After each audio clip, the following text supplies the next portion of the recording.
Hello guys, good evening. Ayan guys, nandito po ako sa trabaho. Lumabas lang ako saglit, may kinuha ko sa labas.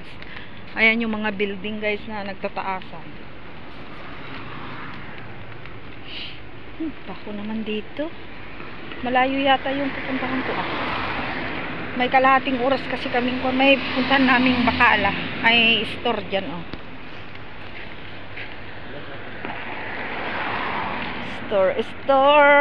Store ng Pilipino. May mga store ng Pilipino dyan sa banda dyan. Doon ang puntahan ko para bili ako ng Filipino food. May kalahating oras lang kami. Babalik din ako sa work ko. Ayan. Ito namang grabe pag maglakad.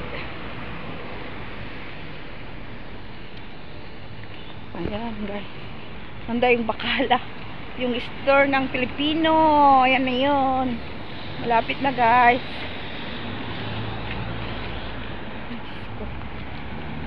Yung binigay sa trabaho na rest nyo lang ng kalahating oras para minom ng coffee, ilakad lang na naman.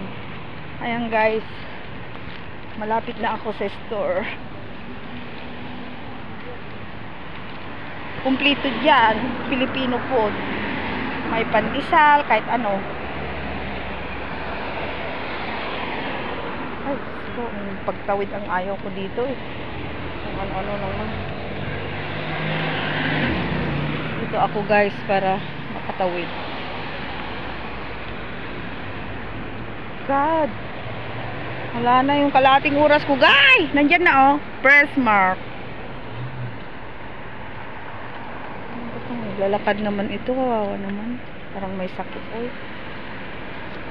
Ayan.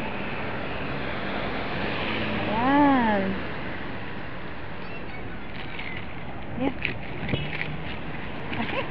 Tumawid talaga ako. Ayan na guys, oh.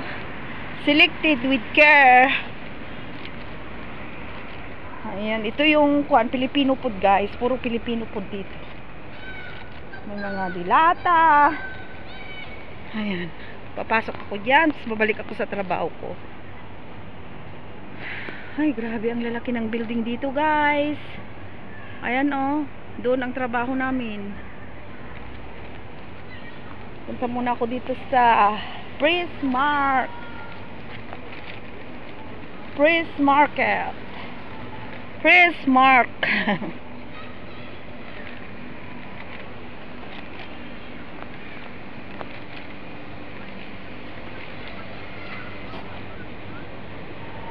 Ayan guys, oh, muro mga kwan. Hello. Ayan oh, mayroon dito, may mga pagkaing Pinoy. Ayan oh. Ano yan? Dry malo. Mga Pilipino food yata dito. Kailangan ko palang kamatis. Ay, kamay, loading. Ayan oh. Sige, magbay muna para bibili muna ako guys. Ayan oh, may mga kamatis, may kwan, ayan. Bye bye muna guys para mabilisin kong bumili.